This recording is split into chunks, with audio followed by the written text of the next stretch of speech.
Hello, my dear upcoming officers. Very warm welcome. Myself, Srinivas Maitre, Faculty of Aptitude, Reasoning and Advanced Maths. మన యొక్క students కోరిక మేరకు APPSC group 2 mental ability 30 marks ప్రిలిమ్స్లో ఉంది మనకి, right? So దానికి సంబంధించి తెలుగు మరియు ఇంగ్లీష్ మీడియంలో with explanation sir topic wise test series ఏమైనా కండక్ట్ చేయగలుగుతారా అని చాలామంది స్టూడెంట్స్ నన్ను అడగడం జరిగింది. అదేవిధంగా మార్కెట్లో కొంచెం స్టాండర్డ్ క్వశ్చన్స్ కూడా ఇస్తే బాగుంటుంది కదా సార్ అని అడిగితే, సరే అమ్మ చేద్దామని చెప్పి నేను కొంచెం టైం తీసుకొని మరి సో ఈ యొక్క టెస్ట్ సిరీస్ని లాంచ్ చేయడం జరిగింది. ఈ యొక్క టెస్ట్ సిరీస్ లింక్ ప్రతిదీ అండ్ యాప్ లింక్ డిస్క్రిప్షన్లో ఉంటుంది. ఎవరైతే తీసుకోవాలనుకుంటున్నారో తీసుకోండి. ఫస్ట్ ఆఫ్ ఆల్ ఈ టెస్ట్ సిరీస్లో ఏముంటుందో మాట్లాడే ప్రయత్నం చేద్దాం. ఈ టెస్ట్ సిరీస్లో మీకు ప్రాక్టీస్ టెస్ట్ సపరేట్ ఉన్నాయి and most expected exam pattern question separate. అంటే ఇందులోనే 2 ఫోల్డర్లో సపరేట్ ఇచ్చాను నేను. ఒకటి ప్రాక్టీస్ కోసం, అంటే మీరు డైరెక్ట్గా ప్రాక్టీస్ చేసుకోవచ్చు, అవి ఆల్రెడీ అప్లోడ్ అవుతూనే ఉంటాయి. కొన్ని ఆల్రెడీ అప్లోడ్ చేశాను, ఇంకా అప్లోడ్ చేస్తూనే ఉంటా. ప్రాక్టీస్ కోసం ఎగ్జామ్ వరకు మీకు ప్రాక్టీస్ చేపిస్తూనే ఉంటా. అండ్ ఇంకొకటి ఏంటంటే షెడ్యూల్ ఇచ్చాను. ఎవ్రీడే ఒక టెస్ట్ కండక్ట్ చేస్తాము, ఎవ్రీడే టెస్ట్ రాసుకోండి. టెస్ట్ అనే ఇమీడియట్గా మీకు వితిన్ 24 అవర్స్ లోపల దాని ఎక్స్ప్లెనేషన్ వీడియో కూడా అప్లోడ్ అవుతుంది. సో ఈ విధంగా మీకు దాని ఎక్స్ప్లెనేషన్ వీడియో కూడా ఇస్తాను. అండ్ అక్కడే ఆల్రెడీ మీకు ఎక్స్ప్లెనేషన్ వీడియో రాకన్నా ముందే మీరు టెస్ట్ అటెంప్ట్ చేయగానే మీకు అక్కడే ఎక్స్ప్లెనేషన్ ఉంటుంది తెలుగు అండ్ ఇంగ్లీష్ మీడియంలో. క్వశ్చన్ తెలుగు ఇంగ్లీష్ మీడియంలో ఉంటుంది, ఎక్స్ప్లెనేషన్ కూడా తెలుగు ఇంగ్లీష్ మీడియంలో ఉంటుంది. అండ్ మీకు ఆ తెలుగు ఇంగ్లీష్ మీడియంలో క్వశ్చన్ ఎక్స్ప్లెనేషను తర్వాత మీకు ఎక్స్ప్లెనేషన్ మొత్తం అన్నీ తెలుగు ఇంగ్లీష్ మీడియంలో వచ్చిన తర్వాత మీరు అప్పటికి నేను రాసిన ఎక్స్ప్లెనేషన్ అర్థం కాకపోతే వీడియో ఎక్స్ప్లెనేషన్ వినొచ్చు. మీరు వీడియో ఎక్స్ప్లెనేషన్లో ఇంకా డీటెయిల్గా వస్తుంది, మళ్ళీ షార్ట్కట్ వెరిఫికేషను. సో అది తక్కువ టైంలో ఎలా చేయొచ్చు అండ్ కొంచెం కాన్సెప్ట్ రివిజన్ కూడా అవుతుంది. అండ్ ముఖ్య ఉద్దేశం ఏంటంటే రివిజన్, అన్నిటికన్నా ఇంపార్టెంట్ రివిజన్ అవుతుంది. ఇలా క్వశ్చన్ యూజ్ ఆన్సర్ని ఎలా పెట్టాలి, ప్రతి ఒక్క టాపిక్ని ఇన్డెప్త్గా డీటెయిల్గా స్టాండర్డ్ క్వశ్చన్స్ ఉంటాయి. ఓకే, ప్రాక్టీస్ క్వశ్చన్స్ కొంచెం నార్మలే ఉంటాయి. కానీ ఈ యొక్క టెస్ట్ సిరీస్ ఉంటుంది చూడండి, షెడ్యూల్ ఇచ్చా చూడండి, ఆ క్వశ్చన్స్ మాత్రం ఎగ్జామ్లో ఏ విధంగా అయితే వస్తాయో అదే మోడల్లో ఇస్తున్నా. ఎగ్జామ్లో ఏ విధంగా వస్తే అదే మోడల్లో ఇక. ఓకే, అది అయితే మొత్తానికి మనకి 30 టాపిక్ వైజ్ టెస్టులు, 10 గ్రాండ్ టెస్టులు ఉంటాయి with explanation Telugu and English medium. Unlimited attempts అండి, ఎన్నిసార్లైనా అటెంప్ట్ చేసుకోవచ్చు. ఏదైనా స్పెసిఫిక్గా మీకు ఏమైనా డౌట్ ఉంటే నా యొక్క నంబర్ ఇది, కాంటాక్ట్ చేయండి. టెస్ట్కి సంబంధించిన ఏ డీటెయిల్ అయినా ఎక్స్ప్లెయిన్ చేస్తాను మీకు. రైట్, Feb 1st స్టార్ట్ అయింది, 23rd వరకు జరుగుతూనే ఉంటాయి. మీరు ఎప్పుడు తీసుకున్నా సరే ఎగ్జామ్లో ఎప్పుడైనా రాసుకోవచ్చు, ఎన్నిసార్లు అయినా రాసుకోవచ్చు. సో ఒకసారి కోర్స్ పర్చేజ్ చేస్తే you can attempt at any time, ఎప్పుడు ఫ్రీ ఉంటే అప్పుడు అటెంప్ట్ చేసుకోవచ్చు, ఎన్నిసార్లు అయినా అటెంప్ట్ చేసుకోవచ్చు. ఒకటి, ఇప్పుడున్న తక్కువ టైం లోపల మనము బాగా రివిజన్ చేయాలంటే టెస్ట్ సిరీస్ రాయాలండి. టెస్ట్ సిరీస్ రాస్తే ఒక టాపిక్ పైన మనకు అవగాహన ఎంత ఉంది అండ్ రివిజన్ బాగా అవుతుంది. ఇంకా మీకు తెలియని విషయాలు ఎన్నో నేను ఇక్కడ షార్ట్కట్ రూపంలో చెప్తాను. అదేవిధంగా తెలిసిన విషయాలను రివిజన్ చేసుకోవచ్చు. సో అందు గురించే ప్రతి ఒక్కరు ఈ యొక్క టెస్ట్ సిరీస్ని తీసుకోండి. గూగుల్ ప్లే స్టోర్ నుండి మన యొక్క యాప్ని డౌన్లోడ్ చేయండి. ఓకే, కోర్స్ లింక్ అదేవిధంగా మీకు యాప్ లింక్ డిస్క్రిప్షన్లో ఇస్తాము, కమెంట్ బాక్స్లో పిన్ చేసి ఉంటాము. అందరు కూడా తీసుకొని చూసే ప్రయత్నం చేయండి. సో ఒకసారి షెడ్యూల్ చూద్దామండి. షెడ్యూల్ చూస్తే చూడండి, టెస్ట్ 1 మనకి Feb 1st alphabet related problems. Okay, alphabet related అనమాట. అంటే ఆల్ఫాబెట్ రిలేటెడ్ అన్ని రకాల ప్రాబ్లమ్స్ ఇస్తాము. లైక్ ఆపోజిట్ లెటర్స్ ఏంటివి, దానికి షార్ట్ కట్స్ ఏంటివి, ఒకవేళ రివర్స్లో చూస్తే ఏ ఆల్ఫాబెట్ వస్తుంది, లెఫ్ట్ సైడ్ నుండి 100th ఆల్ఫాబెట్ ఏది, లెఫ్ట్ సైడ్ నుండి 200th ఆల్ఫాబెట్ ఏది. సో అదేవిధంగా మనకి ఫస్ట్ హాఫ్ని తిప్పి రాస్తే ఏం జరుగుతుంది, సెకండ్ హాఫ్ని తిప్పి రాస్తే ఏం జరుగుతుంది, ఫస్ట్ హాఫ్ సెకండ్ హాఫ్ని తిప్పి రాస్తే ఏం జరుగుతుంది. అదేవిధంగా 2 పర్టికులర్ లెటర్స్ మధ్య మిడిల్ లెటర్ ఏది ఉంటుంది, సో లేదంటే 2 పర్టికులర్ లెటర్స్ మధ్య సో ఎన్ని అక్షరాలు ఉంటాయి. ఇటువంటి ఆల్ టైప్స్ ఆఫ్ కాన్సెప్ట్స్ మనం చాలా డీటెయిల్గా డిస్కస్ చేయబోతున్నాం. రైట్, ప్రతిదీ కూడా టెస్ట్లో ఇచ్చాను విత్ ఎక్స్ప్లెనేషన్. ఇక సెకండ్ డేట్ రోజు మనకి కోడింగ్ డీకోడింగ్. ఆ విధంగా ఇది మొత్తం ఈ పీపీటీ అనేది మీకు ఆల్రెడీ పీడిఎఫ్ అనేది మీకు యాప్లో అప్లోడ్ చేశాము. సో ఇది మీకు డైరెక్ట్గా చూసుకోవచ్చు అండి. మీరు యాప్ డౌన్లోడ్ చేస్తే ఈ పీడిఎఫ్ కనిపిస్తుంది, చూసుకోవచ్చు. ఏ రోజు ఏ టెస్ట్ ఉంటుందో చూసుకొని ప్రిపేర్ అవ్వండి. సో ఈ విధంగా ప్రతిరోజు డేట్ కూడా ఇచ్చాను ఇక్కడ, 1 2 3 4 5 6 7 8 9 10 11. సో 10th వరకు ఒక్కొక్క ఎగ్జామ్ ఉంటుంది ఎవ్రీడే. 10th తర్వాత ఎవ్రీడే 2 ఎగ్జామ్ ఉంటుంది. 15th తర్వాత ఎవ్రీడే 3 ఎగ్జామ్స్ ఉంటాయి. ఓకేనా, ప్రతిదీ విత్ ఎక్స్ప్లెనేషన్. చూడండి, ఈచ్ టెస్ట్ 30 క్వశ్చన్స్ ఉంటాయి. ఓకే, 100% ఎగ్జామ్ ఓరియంటేషన్ మోడల్లో ఉంటుంది. ఇక్కడ చూసినటువంటి మీరు ప్రశ్నలు ఏవైతే బాగా రివిజన్ చేస్తారో ఇక్కడ కనుక ఈ ప్రశ్నలు కరెక్ట్గా చేసుకోగలిగితే 25 మార్కులకు తగ్గకుండా మీకు వచ్చే ఛాన్స్ ఉంటుందండి స్కోర్. అండ్ ఓన్లీ క్వశ్చన్స్ కూడా పీడిఎఫ్ డౌన్లోడ్ చేసుకునే సదుపాయం నేను మీకు కల్పిస్తాను, ఇది నా గ్యారంటీ.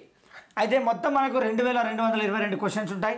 అందులో 1111 క్వశ్చన్లేమో ప్రాక్టీస్కి ఇచ్చాను సపరేట్గా, 1111 క్వశ్చన్లేమో ఈ యొక్క టెస్ట్ సిరీస్ రూపంలో రావడం జరుగుతుంది.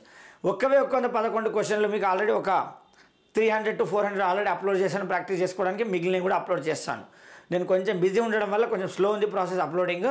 సో ఖచ్చితంగా నేను ఏదైతే మాట ఇచ్చానో ప్రతిదీ కూడా తూచా తప్పకుండా మీకు చేసే బాధ్యత నాది, నన్ను నమ్మండి.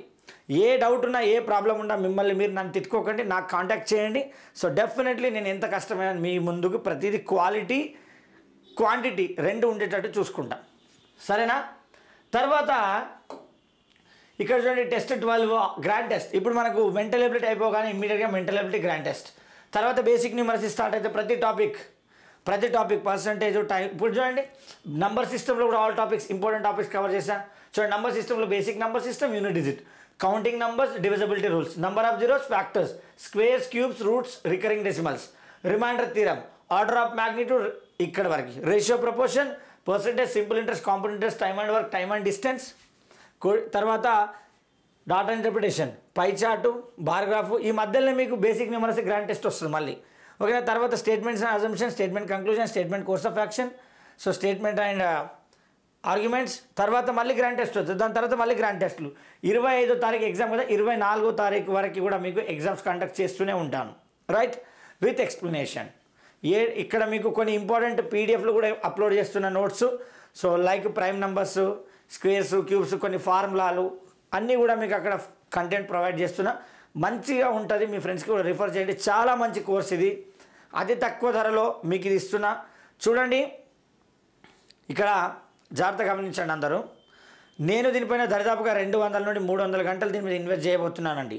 సో నా యొక్క శ్రమ వృధా కావద్దంటే మీరు బాగా చదవాలి. మీరు బాగా చదివితేనే నా యొక్క శ్రమ నిలబడుతుంది. కాబట్టి ప్రతి ఒక్కరు కూడా బాగా చదవండి. మీకు ఎటువంటి డౌట్ ఉన్నా మ్యాథమెటిక్స్లో, అర్థమెటిక్, రీజనింగ్, ప్యూర్ మ్యాథ్స్ మీరు నన్ను కాంటాక్ట్ చేయొచ్చు. ఇక్కడ ఈ టెస్ట్ సిరీస్ మాత్రం ఏపీఎస్సీ గ్రూప్ 2కి సంబంధించింది కాబట్టి మీ ప్రిపరేషన్లో ఏ డౌట్ ఉన్నా కాంటాక్ట్ చేయండి. దానికి ఏదో ఒక సొల్యూషన్ నేను ఇచ్చే ప్రయత్నం చేస్తాను మీకు, రైటా? ఇక ప్రతిరోజు మీకు వీడియో ఎక్స్ప్లెనేషన్ అప్లోడ్ అవుతుంది. కొంచెం లేట్ అయినా నన్ను తిట్టుకోకండి, కొంచెం బిజీ ఉంటా కాబట్టి నేను ఆఫ్లైన్లో కూడా ఖచ్చితంగా అప్లోడ్ అయితే చేస్తాను. ఇమ్మీడియట్గా వితిన్ 24 hours వీడియో అయితే అప్లోడ్ అవుతుంది. అయితే ఇక ఈ టెస్ట్ సిరీస్లో మొదటి క్వశ్చన్ చూద్దామండి. సో ఆల్ఫాబెట్స్కి సంబంధించినటువంటి టెస్ట్ సిరీస్లో first question, what is the 100th alphabet in English from left hand అన్నాం. ఎడమ వైపు నుండి 100వ అక్షరం ఏదో అడిగా. అసలు ఎట్లా సార్ 100వ అక్షరం అంటే ఏంటి అసలు అంటే ఏం లేదండి. సపోజ్ నేను ఇక్కడ చూడండి ఇలా ABCD ఇలా రాసుకుంటూ వెళ్తే XYZ కదా, మళ్ళీ కంటిన్యూస్గా ఇలాగే రాసుకుంటూ పోవాలి. ABC XYZ ABCD EFGH XYZ ఇలా కంటిన్యూస్గా రాసుకుంటూ వెళ్తే, సో ఇటువైపు నుండి కౌంట్ చేయడం మొదలు పెడితే లైక్ 1 2 3 ఇలా వెళ్తే 100th ఆల్ఫాబెట్ ఏది వస్తుంది అనేది క్వశ్చన్, ఓకేనా? ఇలా కంటిన్యూస్గా యాడ్ చేస్తూ పోతే అంటే కౌంట్ చేస్తూ పోతే 100th ఆల్ఫాబెట్ ఏది వస్తుంది. సో దీనికి చేయాల్సింది ఏం లేదండి, just what we have to do అంటే, సో 100ని just you should divide with 26 అండి, అంతే. సరే ఎందుకు 26తోనే డివైడ్ చేస్తాము అంటే, so total number of alphabets 26 కాబట్టి, ఓకే. సో 26 3 ఎంత అంటే 78 కదండి. సో 78 100లో 78 పోతే 22 అంటే ఆల్ఫాబెట్ V అండి. So your answer is V. అర్థమైందా? ఓకే, ఏం లేదు, లెఫ్ట్ సైడ్ నుండి కౌంట్ చేస్తూ వెళ్ళండి. 1 2 3 4 5 6 అట్లా 100th ఆల్ఫాబెట్ ఏది వస్తే అది మీ ఆన్సర్. అయితే అది ఎలా చేస్తామంటే ఇక్కడ చూడండి, Z 26 అండి, మళ్ళీ అలాగే A 27 B 28 C 29 అలాగే వెళ్తుంటే మళ్ళీ Z ఏమవుతుంది 26 2 52, మళ్ళీ A 53 అలా వెళ్తుంటే మళ్ళీ Z 78, సో మళ్ళీ A 79 B 70 A 79 B 80 అట్లా వస్తుంది కదా. సో ఆ విధంగా మీకు నెక్స్ట్ 78కి ఎంత యాడ్ చేస్తే 100 అవుతుందండి, 22 యాడ్ చేస్తే 22 అంటే V. సో ఇదంతా నాకు అవసరం లేదనుకుంటే జస్ట్ మీరు ఏం చేస్తారంటే 100ని 26తో డివైడ్ చేయండి. అప్పుడు శేషం రిమైండర్ ఎంత వస్తుందో అదే మీ యొక్క 100th ఆల్ఫాబెట్. డన్. ఇక నెక్స్ట్ క్వశ్చన్ చూస్తే ఆన్సర్ ఈస్ V అండి. తర్వాత which of the following options correct in case of opposite letters of English alphabets అన్న, ఓకే. సో ఆంగ్ల వర్ణమాల యొక్క వ్యతిరేక అక్షరాల విషయంలో ఈ క్రింది ఎంపిక ఏది సరైనది అని అడిగా. So first of all opposite letters అంటే ఏంటి? ఆపోజిట్ లెటర్స్ అంటే ఏం లేదండి, ఓకే, రెండు అక్షరాల మొత్తం మనకి 27 రావాలండి. Some of 2 alphabets you should get 27. So అందులో ఒక అక్షరం ఏమో ఫస్ట్ హాఫ్లోకి వెళ్ళి ఉండాలండి, ఓకేనా, 1 alphabet must be from first half. ఇంకొక అక్షరం ఏమో సెకండ్ హాఫ్లోకి వెళ్ళి ఉండాలండి, ఓకేనా, రెండవ అక్షరం second half. Another alphabet must be from second half. మరి ఫస్ట్ హాఫ్ అంటే ఏంటి, సెకండ్ హాఫ్ అంటే ఏం లేదండి. సో టోటల్ మనకి ఇంగ్లీష్ ఆల్ఫాబెట్స్ 26 కదా, అందులో 1 నుండి 13th ఆల్ఫాబెట్ వరకు దీన్ని మనం ఫస్ట్ హాఫ్ అంటామండి. 1 నుండి 13th ఆల్ఫాబెట్ వరకు అంటే which is A to M వరకు మనం ఫస్ట్ హాఫ్ అంటాం. మరి సెకండ్ హాఫ్ అంటే ఏంటంటే N నుండి Z వరకు విచ్ ఇస్ 14th నుండి 26th ఆల్ఫాబెట్ వరకు ఉండేదాన్ని మనం ఏమంటామంటే సెకండ్ హాఫ్ అంటామండి. ఓకేనా, సెకండ్ హాఫ్. సో ఇదేంటంటే N నుండి Z వరకు ఉంటుందండి. ఓకే, అయితే ఇందులో ఈ ఫస్ట్ హాఫ్లో నుండి ఒక ఆల్ఫాబెట్, సెకండ్ హాఫ్లో నుండి ఇంకొక ఆల్ఫాబెట్ తీసుకుంటే మనకి టోటల్ 27 రావాలండి. అప్పుడు ఆ రెండింటిని మనం ఏమంటామంటే opposite letters to each other అంటామండి. ఓకే, రెండు వ్యతిరేక పదాలు. దానికి కొన్ని షార్ట్ కట్స్ కూడా చెప్పడం జరిగిందండి. మనం చూడండి, దానికి షార్ట్ కట్స్ నేను పక్క పేజ్లో రాస్తే దీనికి ఫస్ట్ ఆన్సర్ చేద్దాం, తర్వాత షార్ట్ కట్కి వద్దాం. చూడండి, హెచ్కి ఎస్ హై స్కూల్ ఉంటుంది, హెచ్కి ఎస్ లేదు ఇక్కడ, ఎలిమినేటెడ్. సో బీకి వై బాయ్, టీకి జీ తెలంగాణ, ఈకి వి ఈవీఎం ఉంటుంది, సో ఎలిమినేటెడ్. సికి ఎక్స్ క్రాస్, ఈకి వి ఈవీఎం ఉంటుంది, eliminated. So answer is D. కథం, విత్ ఇన్ 1 సెకండ్లో ఆన్సర్ చేయొచ్చు, విత్ ఇన్ 1 సెకండ్. మరి అది ఏ విధంగా ఉంటుందో ఒకసారి మీకు ఇక్కడ చూపిస్తా చూడండి. సో ఏకి అపోజిట్ లెటర్ జడ్ అండి, అజీజ్ అని గుర్తుపెట్టుకోండి. ఓకేనా, అజీజ్. సో ఏకి జడ్ అజీజ్. సో బీకి అపోజిట్ లెటర్ ఏంటంటే బాయ్ అండి, బీకి వై గుర్తుపెట్టుకోండి, బాయ్. సికి అపోజిట్ లెటర్ ఎక్స్ అండి, క్రాక్స్ అని గుర్తుపెట్టుకోండి. సో డీకి అపోజిట్ లెటర్ డబ్ల్యూ అండి, డి అని గుర్తుపెట్టుకోండి. ఓకేనా, సో ఈకి అపోజిట్ లెటర్ వి ఈవీఎం అని గుర్తుపెట్టుకోండి, ఆర్ ఈటీవీ అని గుర్తుపెట్టుకోండి. సో ఎఫ్కి అపోజిట్ లెటర్ యూ ఫాల్తూ అని గుర్తుపెట్టుకోండి. ఓకేనా, ఎఫ్కి ఆపోజిట్ యూకి ఎఫ్ ఫాల్తూ. సో జీకి టీ, టీకి G Telangana or Gujarat Titans అని గుర్తుపెట్టుకోండి. ఓకేనా, హెచ్కి ఎస్ అపోజిట్, ఎస్కి హెచ్ అపోజిట్ హై స్కూల్ అని గుర్తుపెట్టుకోండి. ఓకేనా, సో హై స్కూల్ అని గుర్తుపెట్టుకోండి, ఇట్ ఈస్ హై స్కూల్ అండి. ఓకే, అన్ని షార్ట్ కట్స్ చెప్తా, డోంట్ వరీ. ఓకే, తర్వాత ఐకి ఆర్, ఆర్కి ఐ, ఇండియన్ రైల్వే గుర్తుపెట్టుకోండి, Indian railway. Okay, Indian railway అంటే ఐకి ఆర్, ఆర్కి ఐ ఆపోజిట్. సో తర్వాత జేకి క్యూ, క్యూకి జే ఆపోజిట్ అండి, జంగిల్ క్వీన్ గుర్తుపెట్టుకోండి.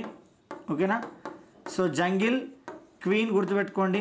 సో తర్వాత కేకి పీ, కేకి పీ, పీకి కే, కూకట్పల్లి పవన్ కళ్యాణ్, కూకట్పల్లి పవన్ కళ్యాణ్ గుర్తుపెట్టుకోండి. ఎల్కి ఓ, ఓకి ఎల్, లవ్ అని గుర్తుపెట్టుకోండి. ఓకేనా, సో ఎంకి ఎన్, ఎన్కి ఎం, మ్యాన్ అని గుర్తుపెట్టుకోండి. సో ఇవన్నీ కూడా మీకు షార్ట్ కట్ ఫామ్స్ అండి. చూడండి, అజీజ్ ఏకి జెడ్ అపోజిట్, బాయ్ బీకి వై అపోజిట్, క్రాక్స్ సికి ఎక్స్ అపోజిట్, డ్యూ డీకి డబుల్ అపోజిట్, ఈవీఎం ఈకి వి అపోజిట్, ఎఫ్యూ ఫాల్తో అపోజిట్, టీజీ తెలంగాణ అపోజిట్. ఓకేనా, so HS high school opposite, TIR Indian railway opposite, jungle కా queen JQ opposite, Kukatpally Pawan Kalyan KP opposite PK. So LO love opposite. ఓకేనా, తర్వాత MN man opposite. So ఇక్కడ మనకి చూడండి, ఇక్కడనేమో ఏం రావాలి, ఈవీఎం రావాలి, లేదు. సో ఇక్కడ ఈకి వి రావాలి, లేదు. ఇక్కడ ఈకి వి రావాలి, లేదు. So only one. చూడండి, డీకి W dew, SKH high school, ఎల్కి O love, SKH high school. ఓకేనా, so this is the answer. So నా నెక్స్ట్ క్వశ్చన్ ఏమి ఇచ్చామంటే match the following. 12th alphabet, 12వ అక్షరం ఏది అంటే 12th ఆల్ఫాబెట్ అంటే ఎడమ వైపు నుండి 12వ అక్షరం. ఓకేనా, 8th alphabet, 17th alphabet, 19th alphabet. చెప్పండి మిత్రమా, 12th ఆల్ఫాబెట్ ఏది? ఆల్ఫాబెట్స్ని గుర్తుపెట్టుకోవడానికి కూడా షార్ట్ కట్ ట్రిక్స్ చెప్పిన. F for fix 6, 6th alphabet ఏంటండి ఎఫ్, ఎఫ్ ఫర్ ఫిక్స్ 6 అని చెప్పినాం. సో 7th ఆల్ఫాబెట్ ఏంటంటే 7/G బృందావన్ కాలనీ. ఓకేనా, తర్వాత I love you. 9, 12, 21st alphabet. K for Kings 11 Punjab, K for Kings 11 Punjab, 11 అంటే 11th ఆల్ఫాబెట్. తర్వాత ఎమ్ ఈజ్ లుకింగ్ లైక్ 3, ఎం 3 లాగా కనిపిస్తుంది, ఫస్ట్ హాఫ్లో ఉంటుంది కాబట్టి 13th alphabet. W is also looking like 3, second హాఫ్లో ఉంటుంది కాబట్టి ఇట్ ఈస్ 23. తర్వాత పీ ఫర్ 16 ఏళ్ళ వయసు, పీ అంటే 16th ఆల్ఫాబెట్, పీ ఫర్ 16 ఏళ్ళ వయసు, స్వీట్ 16. ఓకే, పీ ఫర్ 16 ఏళ్ళ వయసు. తర్వాత చూడండి, R for right to vote, right to vote, vote ఎన్ని సంవత్సరాలకి వేస్తామంటే 18 years కాబట్టి 18th alphabet. So T for T20, T for T20, T20 cricket 20, so 20 alphabet. So V for victory 22, V for victory 22. అర్థమైంది, ఇవన్నీ కూడా మనం షార్ట్ కట్ చెప్పినాం. Right, F for 6 fix, F for 6 fix. 7th alphabet G, 7/G Brindavan colony, I love you. 9, 12, 21, 9th alphabet, 12th alphabet, 21st alphabet. K for Kings 11 Punjab, 11th alphabet. M is looking like 3, it is in first half, so 13. W is also looking like 3, it is in second half 23. P for Padarela Vaisu, so R for right to vote. T for T20, V for victory మిగిలినాయి. So P తర్వాత Q కాబట్టి 16 తర్వాత 17. Next S for Sridevi 19 years age అండి. శ్రీదేవి తన 19 సంవత్సరాల వయసులో 16 ఏళ్ల వయసు అనే మూవీ తీసింది. శ్రీదేవి తన 19 సంవత్సరాల వయసులో 16 ఏళ్ల వయసు అనే మూవీ తీసింది. సో అందు గురించి శ్రీదేవి 19. సరే ఇప్పుడు ఇది పక్కన పెడదాం. 12th ఆల్ఫాబెట్ ఏదంటే L కదా. 9, 12, 21 L. సో ఫస్ట్ ఏమి ఉండాలి నాకు D. ఫస్ట్ అని Dనే. సో 8th ఆల్ఫాబెట్ ఏదంటే 8th alphabet is H. So which is A. So DA. So DA కాబట్టి రెండిట్లో answer. Next 17th alphabet P for 16 ఏళ్ల వయసు. Next Q. So obviously B. So రెండిట్లో B ఎక్కడ ఉంది, B ఇక్కడ ఉంది. So answer is this one. Next 19th alphabet is S. Okay, Sridevi 19th alphabet, P for 16 ఏళ్ల వయసు. Next alphabet Q. 8th alphabet is H. 7 by G Brindavan colony 7th తర్వాత H. So లేదంటే 8th alphabet చూడండి ఒకసారి. So up down close చేస్తే looking like 8. 12th alphabet I love you 9, 12, 21. So answer is C అండి దీనికి. ఓకేనా. సో ఈ విధంగా మీకు ఒకటే క్వశ్చన్లో చాలా చేసే విధంగా మీకు ఈ విధంగా మ్యాచ్ ద ఫాలోయింగ్ క్వశ్చన్స్ అన్నీ నేను క్రియేట్ చేసిన ఎక్కడి నుండో తీసుకొని వచ్చి మీకు ఇవ్వట్లేదు. Each and every question created by Maitri Srinivas to cover entire syllabus. Okay, ఈ 30 క్వశ్చన్లలోనే మీకు ఆ చాప్టర్లో ఉన్న ప్రతి కాన్సెప్ట్ని కవర్ చేయడం జరుగుతుంది. ఆ దట్టు మంచి క్వాలిటీ క్వశ్చన్స్ ఇస్తున్నా మీకు విత్ కన్ఫ్యూజ్ చేయడానికి. రైట్, వీలైతే మీ ఫ్రెండ్స్కి రిఫర్ చేయండి, అందరు కూడా తీసుకోండి, బాగుంటుంది, అందరు ఎగ్జామ్స్ రాయండి. Right, match the following. 11th alphabet from right hand. ఈసారి రైట్ హ్యాండ్ అన్నా అండి. సో లెఫ్ట్ హ్యాండ్ నుండి మనకు ఆల్రెడీ ఆల్ఫాబెట్ పొజిషన్స్ తెలుసు. సో లైక్ P అంటే 16 ఏళ్ల వయసు, K అంటే 11th, R అంటే 18 తెలుసు. కానీ రైట్ సైడ్ నుండి అడిగితే ఏం చేయాలి తెలిసిన? రైట్ సైడ్ నుండి అడిగితే నువ్వు 27లో నుండి మైనస్ చేసి రాయండి. ఎందుకు 27లో నుండి మైనస్ చేయాలంటే so left side right side రెండు ఆల్ఫాబెట్స్ని యాడ్ చేస్తే 27 వస్తుంది. మరి ఇంతకుముందు చెప్పిన ఆపోజిట్ లెటర్స్ అంటే 27 కదా, రెండు యాడ్ చేస్తే అంటే ఇండైరెక్ట్లీ అది ఆపోజిట్ లెటర్స్తో రీప్లేస్ అవుతుందనే అర్థం. ఎస్, చూడండి 11th alphabet. So from right hand అన్న చెప్పండి. 11th ఆల్ఫాబెట్ రైట్ హ్యాండ్ అంటే 27లోకి 11 తీసేయాలి కదా. So which is 16. 16 అంటే P ఎక్కడ ఉందండి P. So D.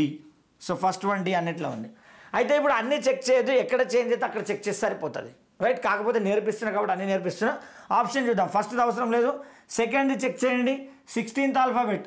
So general ఇప్పుడు డైరెక్ట్ చేద్దాం. 27 - 16 అంటే 11. 11 అంటే K for Kings 11 Punjab A. So A ఇక్కడ ఉంది, here we have. Next third one సరిపోతుంది కదా. 23rd alphabet. 27 - 23 ఎంత అండి 4. 4 ఫర్ D. సో D ఎక్కడ ఉందండి B. సో ఈ రెండిట్లో B ఎక్కడ ఉంది, this is B. So answer is this. Otherwise opposite letter. So కేకి opposite letter Kukatpally P. Okay, next 16 అంటే PK Pawan Kalyan K. Done. 23rd అంటే డబ్ల్యూకి opposite letter D. So D which is B. So 17th alphabet is Q. ఇది W, ఇది P, ఇది K, ఇది Q. Qకి jungle కా queen J. So whenever I'm asking from the right hand, ఎప్పుడైతే నేను కుడి పక్క నుండి అడుగుతానో సో అప్పుడు that replaces with opposite letter. అది దాని యొక్క ఎదుటి అక్షరంతో లేదా వ్యతిరేక అక్షరంతో రీప్లేస్ అవుతుంది. అర్థమైందా? లేదనుకుంటే 27లో నుండి తీసేయండి. We should subtract from 27 and right the answer. Okay, which is from right hand. Right hand నుండి అడిగినప్పుడు ఇది. సో లెఫ్ట్ హ్యాండ్ నుండి అడిగితే direct answer. Now some of all vowels positions in English alphabets. అన్ని అచ్చుల యొక్క స్థానాల మొత్తం ఎంత చెప్పండి. ఏం అచ్చులు ఉన్నాయి మనకు? ఓవెల్స్ ఏమేమి ఉన్నాయండి మనకి? సో ఓవెల్స్ ఏమేమి ఉన్నాయి చెప్పండి. A, E, I, O, U కదా. So A is your first alphabet, E is your 5th alphabet, I is your 9th alphabet, O is your 15th alphabet, U is your 21st alphabet. So unit digits అన్నీ change ఉన్నాయి కాబట్టి go with unit digit, no need of adding. 1 + 5 6, 6 + 9 ఎంత అంటే 15 అంటే 5 unit digit. 5 + 5 10 అంటే 0 unit digit. 0 + 1 అంటే 1 unit digit. ఒకటే option, ఖతం అయిపోయింది answer. Just go with unit digit, ఒకట్ల స్థాన విలువ. ఎందుకంటే I have all different unit digits. లేదంటే యాడ్ చేయండి. 9 + 1 10, 15, 15 + 15 30, 30 + 21 51. సో ఇలా కూడా చేసుకోవచ్చు. లేదంటే యూనిట్ డిజిట్ 5 + 1 6, 6 + 9 15 అంటే యూనిట్ డిజిట్ 5, 5 + 5 అంటే 10 యూనిట్ డిజిట్ 0, 0 + 1 అంటే 1. ఓకేనా?